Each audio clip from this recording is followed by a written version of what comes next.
Welcome to Our Jewish Roots. From the beginning, our Creator revealed His will to the common man. Individuals who listened to His call and responded in obedience.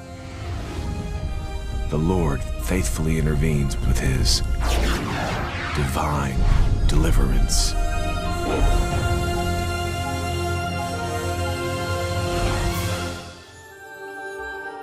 And Daniel went into his house, and his windows being open in his chamber toward Jerusalem, he kneeled upon his knees 3 times a day and prayed, and gave thanks before his God, as he did aforetime.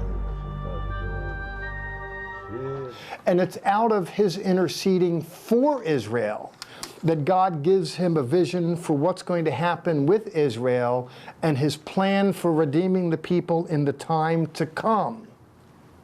It's a tough story. He hears wars and rumors of wars. And noteworthy in the vision that unfolds is this nefarious personality will emerge. He speaks of Israel reconstituted, a temple built only to then be defiled by a wicked one, known in the Newer Testament as the Antichrist. Yes, one day the devil has his day, but there's a clash of spiritual forces.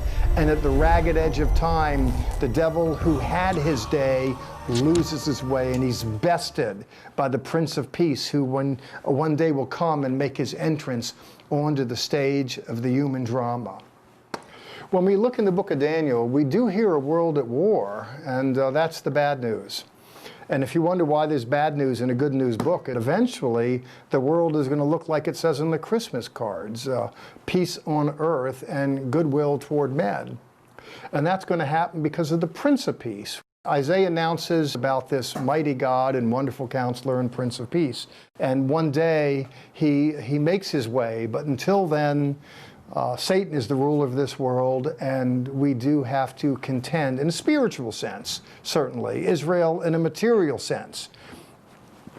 Daniel says as much in the end of the book. He gives voice to what the Lord says. Go your way, Daniel, for the words are closed up and sealed until the time of the end.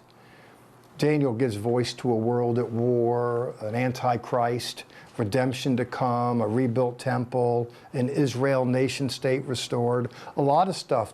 Daniel is told, listen, go your way. This story is for tomorrow.